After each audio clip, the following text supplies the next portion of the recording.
नमस्कार दोस्तों, कैसे हैं आप लोग। मैं आपका दोस्त पीयूष खन्ना।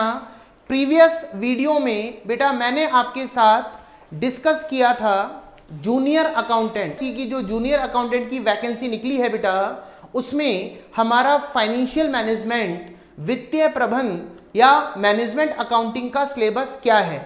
बेटा आज मैं आपके सामने फर्स्ट लेक्चर लेके आया हूं फाइनेंशियल मैनेजमेंट का या वित्तीय प्रबंधन का या मैनेजमेंट अकाउंटिंग का। देखिए बेटा, प्रीवियस क्लास में हमने केवल और केवल टॉपिक डिस्कस करे कि हमें कौन कौन से चैप्टर पढ़ने हैं, कौन कौन से टॉपिक्स हमें पढ़ने हैं। लेकिन आज वाली क्लास में, क्योंकि आज हमारी पहली क्लास है, आज हमारा फर्स्ट लेक्चर है, तो सबसे पहले मैं आपको बताऊंगा कि बेटा फाइनेंशियल मैनेजमेंट, वित्तीय प्रबंधन का मतलब क्या है और एफएम के जितने भी चैप्टर हमारे सिलेबस में हैं वो एग्जैक्टली बने कैसे।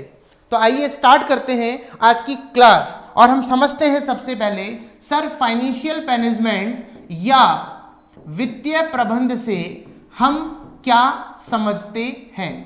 सबसे पहले बात करते हैं फाइनेंशियल मैनेजमेंट या वित्तीय प्रबंधन से हम क्या समझते हैं। तो देखिए बेटा, यदि हमें फाइनेंशियल मैनेजमेंट या वित्तीय प्रबंधन को समझना है तो दो वर्डों को मिला के बना है फाइनेंशियल मैनेजमेंट। पहला वर्ड है बेटा फाइनेंस। फाइनेंशियल जो वर्ड है वो कौन से वर्ड से मिलके बना, कौन से शब्द से मिलके बना? फाइनेंस। फाइनेंस का मतलब होता है, हम एक सिंपल साधारण बोलचाल की भाषा में बात करें तो फाइनेंस का मतलब होता है बेटा मनी। फाइनेंस का मतलब होता है पैसा। और सेकंड वर्ड है बेटा आपका मैनेजमेंट। मैनेजमेंट का मतलब होता है किसी भी चीज को मैनेज करके चलना, यानी किसी भी चीज को व्यवस्थित करना। मैनेजमेंट का मतलब होता है प्रबंध, व्यवस्था करना, प्रबंध करना। अब किस चीज को बेटा मैनेज करना है? तो सब्जेक्ट है फाइनेंशियल मैनेजमेंट, वित्तीय प्रबंधन।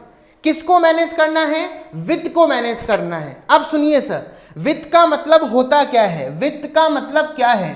तो सबसे पहले हम बेटा अपनी लाइफ में, अपने पूरे जीवन में पैसा कमाने के लिए हम दो ही काम करते हैं, दो ही एक्टिविटी करते हैं। या तो हम करेंगे जॉब्स, या तो आप करेंगे बेटा नौकरी, या फिर आप पैसा कमाने के लिए करेंगे व्यापार। क्या करेंगे? बिजनेस। और बिजनेस को हम हिंदी में क्या बोलते हैं? व्यापार। अब आपने स्टार्टिंग में ही जब आप कॉमर्स में आए, वाणिज्य क्षेत्र में आए, तो आपको पता लग गया कि किसी भी व्यापार को चलाने के लिए, किसी भी बिजनेस को चलाने के लिए सबसे पहले हमें किसकी जरूरत होती है? तो आपने अकाउंट्स में पढ़ा कि किसी भी व्यापार को चलाने के लिए सबसे पहले जरूरत होती है कैपिटल की, और कैपिटल को आप हिंदी में बोलते थे पूंजी। यदि किसी भी व्यापार को चलाना है तो सबसे पहले हमें जरूरत होती है बेटा कैपिटल की, यानी पूंजी की। और उसी पूंजी या कैपिटल को हम एफएम की लैंग्वेज में, फाइनेंशियल मैनेजमेंट की लैंग्वेज में, वित्तीय प्रबंधन की भाषा में, सिंपल वर्ड में, साधारण शब्दों में मनी यानी पैसा बोल रहे हैं। तो किसी भी व्यापार को चलाना है तो आपको सबसे पहले किसकी जरूरत होगी? तो आपको सबसे पहले जरूरत होगी बेटा पैसे की। और एक ध्यान रखने वाली बात है, किसी भी बिजनेस में स्टार्टिंग में पैसा नहीं होता। अब यदि मैं यहां बात करूं बिजनेस के लेवल की, व्यापारों के स्तर की, तो आप जब आपने कॉमर्स में एंट्री ली थी, आप जैसी कॉमर्स सब्जेक्ट को आपने चूज किया था, वाणिज्य विषय का चयन किया था, तो आपने सबसे पहले व्यापार का बेटा सबसे छोटा स्तर आप लोगों ने देखा था। और सबसे व्यापार का छोटा स्तर होता है एकल स्वामित्व व्यापार, या इंग्लिश में बोलूं तो बेटा सोल प्रोप्राइटरशिप, यानी बिजनेस का केवल एक ही मालिक होता है, बिजनेस का एक ही ऑनर होता है। ये व्यापार का सबसे छोटा स्तर है। उसके बाद थोड़ा सा लेवल हमारा बढ़ा, थोड़ा सा स्तर हमारा बढ़ा और हम व्यापार के अगले स्तर पर पहुंच गए। और व्यापार का हमारा अगला स्तर हमने पढ़ा पार्टनरशिप। पार्टनरशिप का मतलब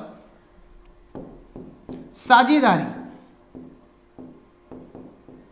तो व्यापार के दो स्तर हो गए। सबसे छोटा स्तर कौन सा है? सोल प्रोप्राइटरशिप, या हिंदी में क्या बोला हमने इसको? हमने हिंदी में इसको बोला एकल स्वामित्व, सोल प्रोप्राइटरशिप, हिंदी में बोला एकल स्वामित्व। व्यापार का अगला लेवल, बिजनेस का अगला लेवल, वो हमने पढ़ा पार्टनरशिप। पार्टनरशिप मानी साझेदारी। और इसके ऊपर लास्ट लेवल, अंतिम स्तर, इसके ऊपर आप किसी स्तर पे नहीं गए, इसके बाद आपने बिजनेस का कोई लेवल नहीं देखा, और वो लास्ट लेवल होता है बेटा जब बिजनेस को बहुत सारे लोग मिलके चलाते हैं। तो आपने उस बिजनेस के स्तर का नाम दिया था कंपनी। तो हमने अभी तक अकाउंट्स में भी बिजनेस के 3 स्तर देखे।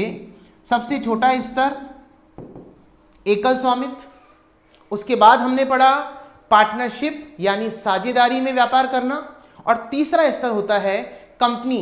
कंपनी में व्यापार करना या कंपनी के रूप में अपने व्यापार को संचालित करना। तो ये व्यापार के 3 लेवल होते हैं। हालांकि मैं स्टार्टिंग के बेटा 2 स्तर की यहां पर बात नहीं करूंगा। 2 स्तर की बात मैं यहां पर नहीं करूंगा। कौन सा? एक तो एकल स्वामित्व और एक पार्टनरशिप। ये चीज आपकी खत्म हो चुकी है। अब ध्यान रखना, चाहे से आप फाइनेंशियल मैनेजमेंट पढ़ रहे हो, चाहे से आप अकाउंटिंग पढ़ रहे हो, चाहे से आप कॉस्ट अकाउंटिंग लागत लेखांकन पढ़ रहे हो, चाहे से आप इनकम टैक्स पढ़ रहे हो, आपको ध्यान रखना है जो बात होगी वो केवल किसकी होगी? व्यापार के कौन से स्तर की होगी? कंपनी की बात होगी। और हमारे फाइनेंशियल मैनेजमेंट, वित्तीय प्रबंध के जितने भी टॉपिक हैं वो सारे के सारे बेटा कंपनी पर ही बेस्ड है, कंपनी पर ही आधारित है। अब व्यापार का कोई सा भी स्तर हो, स्टार्टिंग के 2 स्तर की तो हम बात करना ही नहीं चाह रहे। स्टार्टिंग के जो 2 स्तर हैं उनकी हम बात करना ही नहीं चाह रहे। कौन कौन सा? एकल स्वामित्व यानी सोल प्रोप्राइटरशिप, और एक मैंने आपसे बोला सेकंड पार्टनरशिप। इन 2 चीजों को तो भूल जाइए। बस हमें व्यापार का कौन सा स्तर याद रखना है। तो हमारे व्यापार का स्तर याद रखना है केवल मात्र कंपनी। और मैंने जितने भी सिलेबस में टॉपिक लिखे थे बेटा, चाहे से वो कैपिटल बस्टिंग हो, कॉस्ट ऑफ कैपिटल हो, पूंजी की लागत हो, कोष प्रवाह विवरण हो, कैश फ्लो स्टेटमेंट हो, ये सब कंपनी पर बेस्ड हैं या कंपनी पर आधारित हैं। हमें सारे चैप्टर कंपनी के हिसाब से ही पढ़ने हैं। तो व्यापार का बेटा कोई सा भी स्तर हो, यदि आपको बिजनेस को चलाना है, व्यापार को चलाना है, तो सबसे पहले आपको जरूरत होती है, यदि हम बात करें तो आपने अकाउंट्स में पढ़ा था, इसी चीज का नाम था कैपिटल, और एफएम में बेटा इसी चीज को बोलते हैं मनी। यानी कुल मिला के फाइनेंस का मतलब है पैसा, और हमें पैसे को मैनेज करना है। और व्यापार में कभी भी प्रारंभिक स्तर पर पैसा नहीं होता, कंपनी के पास स्टार्टिंग में पैसा नहीं होता। तो सबसे पहले बेटा जो चीज़ आपके पास नहीं है, तो सबसे पहले हमें वो चीज़ लानी है। और सबसे पहले क्योंकि आपके पास पैसा ही नहीं है, आपके पास मनी ही नहीं है, तो आपका व्यापार नहीं चलेगा। तो सबसे पहले आपको पैसा लाना होगा, सबसे पहले आपको पैसे का अरेंजमेंट करना होगा। और एक कंपनी अपने बिजनेस को चलाने के लिए, अपने व्यापार को चलाने के लिए, अपनी कंपनी को चलाने के लिए पैसे का अरेंजमेंट कहाँ से करती है? तो आपको पता होगा कुछ ऑप्शन होते हैं कंपनी के पास। यदि कंपनी को पैसे की ज़रूरत है, पैसे की नीड है, तो वो मार्केट में बेटा अपने शेयर इशू कर सकती है, अंशों को जारी कर सकती है, अंशों का निर्गमन कर सकती है। दूसरा ऑप्शन, कंपनी मार्केट में अपने डिबेंचर इशू कर सकती है। डिबेंचर बोल दीजिए, बॉन्ड बोल दीजिए, या हिंदी मीडियम वाले बच्चे ऋण पत्र बोल दीजिए। तो कंपनी ऋण पत्रों का भी निर्गमन कर सकती है यदि उसको पैसे की जरूरत है और कंपनी को लगता है कि मार्केट में, बाजार में अंशों को जारी करने के बाद, ऋण पत्रों को जारी करने के बाद भी अभी भी पैसे की कमी है, तो कंपनी मार्केट से या बैंक से लॉन्ग टर्म लोन भी ले सकती है, raising long term loan, raising long term loan, और हिंदी में बोलें तो दीर्घकालीन ऋण। और कंपनी बेटा ये दीर्घकालीन जो ऋण लेगी वो किससे लेगी? या तो बैंकों से या फिर अन्य वित्तीय संस्थाओं से।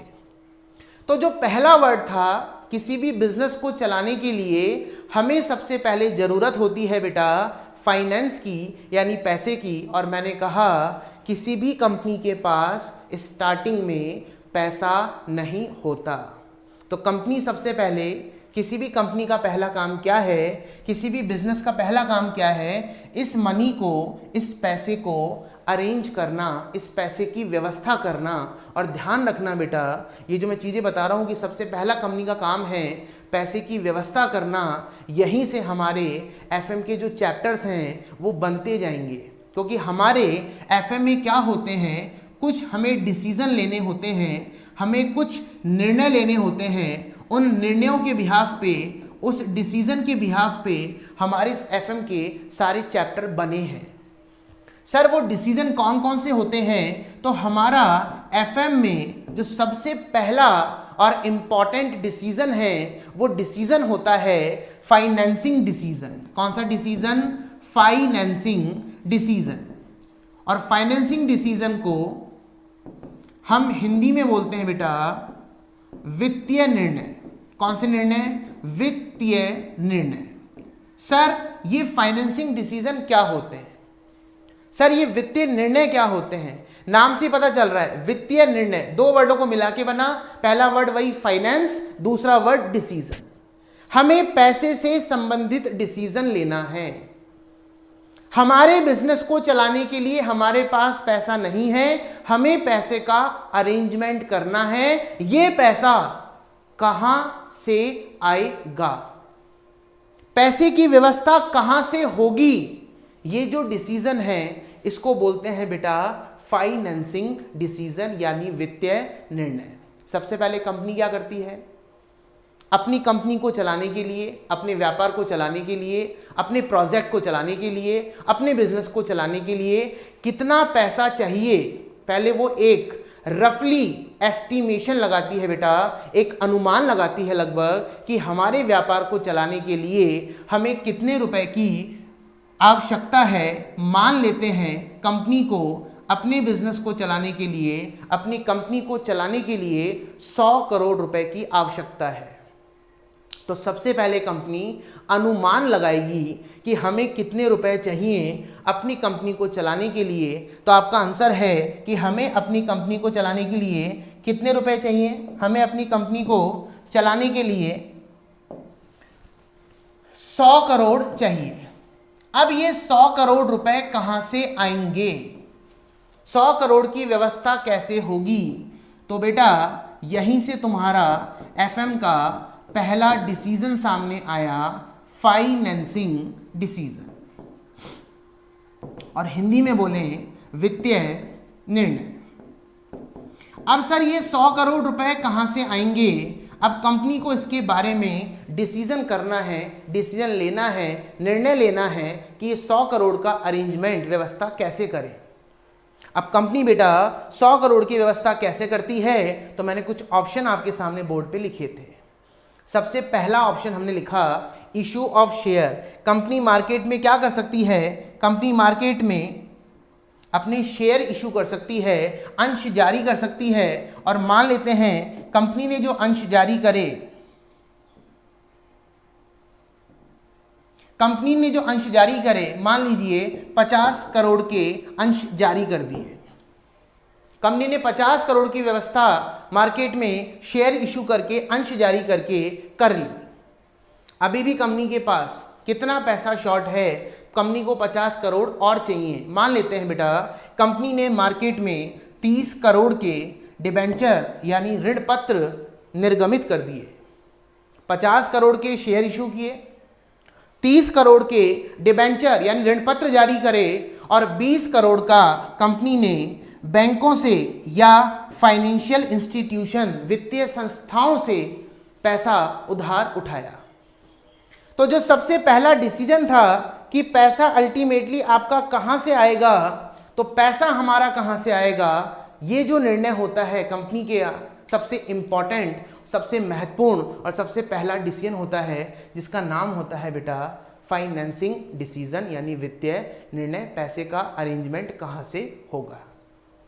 और इस डिसीजन, इस निर्णय की वजह से आपके एफएम की बेटा लगभग 4 चैप्टर बन जाते हैं। पहला चैप्टर जो हम पढ़ेंगे, सबसे पहला चैप्टर वो इस डिसीजन की वजह से ही बनता है, उसका नाम होता है कॉस्ट ऑफ कैपिटल यानी पूंजी की लागत।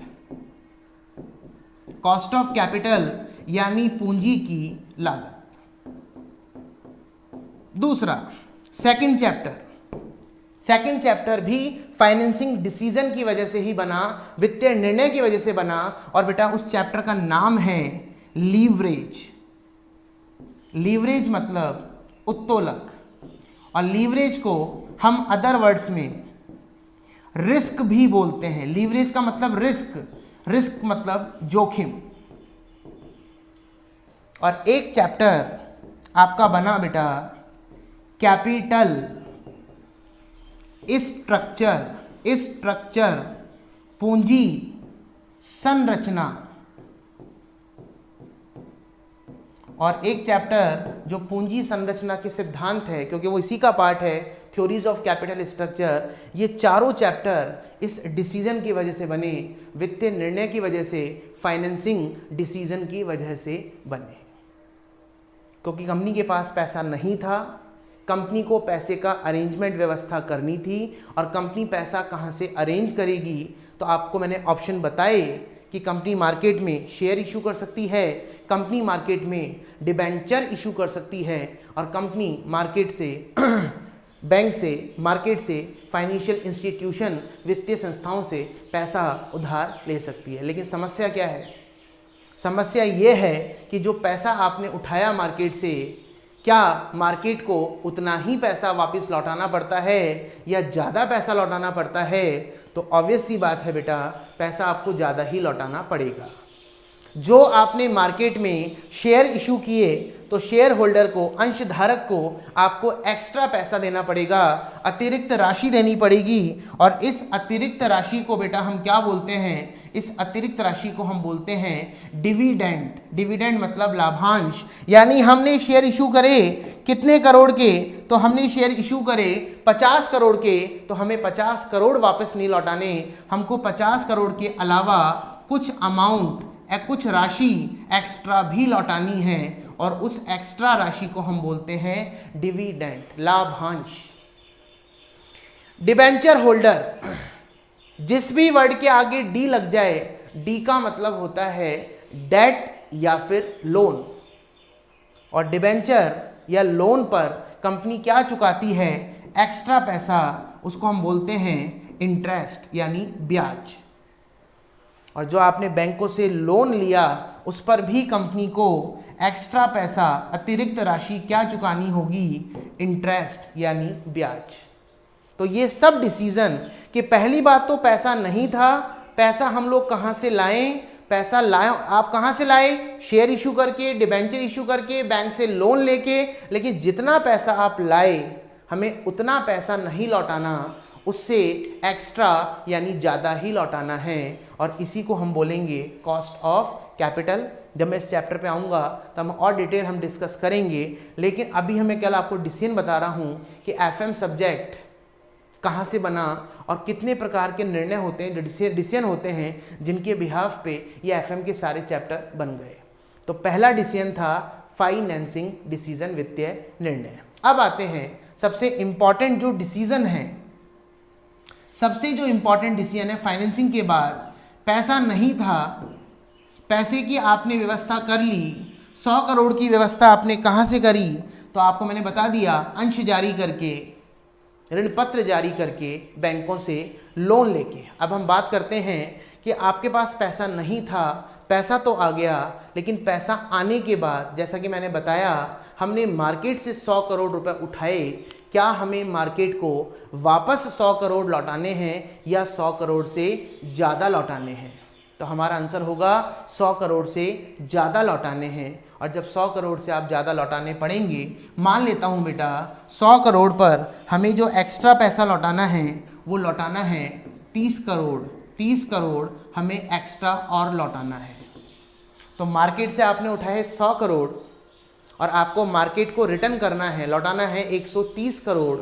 अब ये 100 करोड़ 130 करोड़ में कन्वर्ट कैसे होंगे, परिवर्तित कैसे होंगे? तो अब हमारा एफएम का अगला निर्णय, अगला डिसीजन आपके सामने आ गया और वो डिसीजन होता है इन्वेस्टमेंट डिसीजन। इन्वेस्टमेंट डिसीजन जिसको हम बोलते हैं, इन्वेस्टमेंट डिसीजन को विनियोग निर्णय।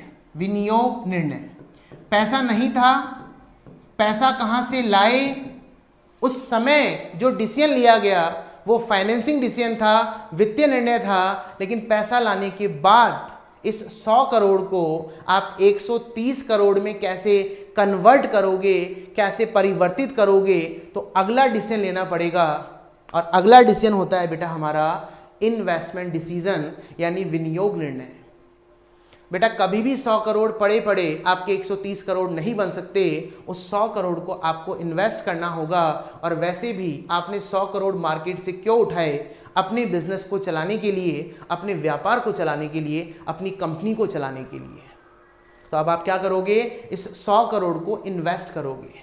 आपकी कंपनी को चलाने के लिए आपको बिल्डिंग चाहिए, आपके बिजनेस को चलाने के लिए आपको मशीनरी चाहिए। तो आप क्या करोगे? इस पैसे को इन्वेस्ट करना शुरू करोगे, विनियोग करना शुरू करोगे। और हमेशा ध्यान रखना बेटा, लाइफ में इन्वेस्टमेंट 2 तरीके से होते हैं। नंबर 1, यदि हम बात करें तो लाइफ में हमेशा इन्वेस्टमेंट 2 तरीके से होंगे।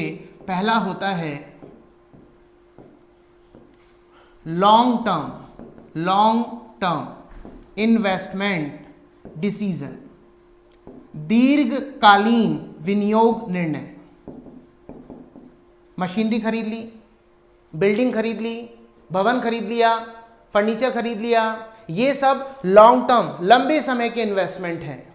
तो इस डिसीजन से यानी दीर्घकालीन विनियोग निर्णय, दीर्घकालीन विनियोग निर्णय जो आपका था, उससे बेटा आपका एक नया चैप्टर बना और उस चैप्टर का नाम है एफएम का, जो अपने सिलेबस के अंदर लिखा था, कैपिटल बजटिंग।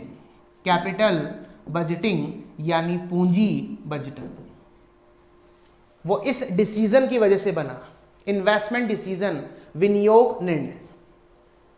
और बेटा कुछ खर्चे ऐसे भी होते हैं, ये तो आपने लंबे समय के लिए पैसा लगा दिया, लेकिन कुछ खर्चे ऐसे भी होंगे जो व्यापार को चलाने में, आपकी कंपनी को चलाने में रेगुलर बेसिस यानी दैनिक रेगुलर आपके वो खर्चे होंगे, यानी लगातार वो खर्चे होंगे जो व्यापार को चलाने में काम में आएंगे। तो बेटा उन खर्चों को चलाने के लिए भी आपको कुछ पैसे की व्यवस्था करनी है। और अगला डिसीजन वो होता है बेटा आपका शॉर्ट टर्म इन्वेस्टमेंट डिसीजन।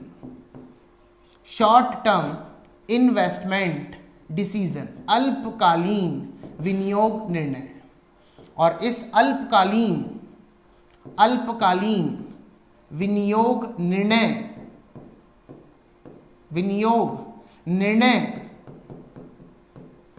की वजह से हमारा एफएम का बेटा एक मेजर चैप्टर बना जिसका नाम है वर्किंग कैपिटल यानी कार्यशील पूंजी।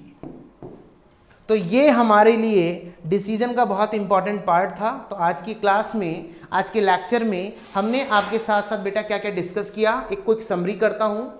फिर अगले वीडियो में हम आपके साथ डिस्कस करेंगे लास्ट डिसीजन एफएम का कौन सा होता है, और अपना फर्स्ट चैप्टर हम स्टार्ट करेंगे कॉस्ट ऑफ कैपिटल यानी पूंजी की लागत। लेकिन उससे पहले एक क्विक समरी।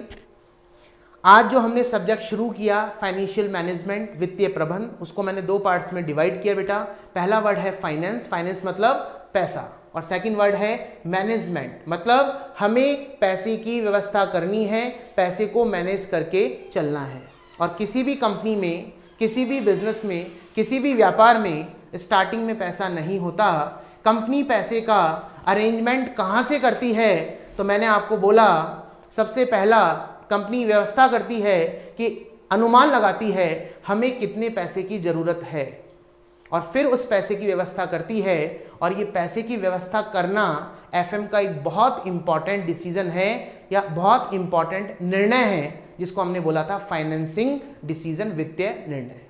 और जब पैसे की व्यवस्था हो जाती है तो आपको भी पता है कि जितना पैसा हमने मार्केट से उठाया उससे हमें एक्स्ट्रा अतिरिक्त ही चुकाना है। और वो अतिरिक्त पैसा आप कब चुका पाओगे?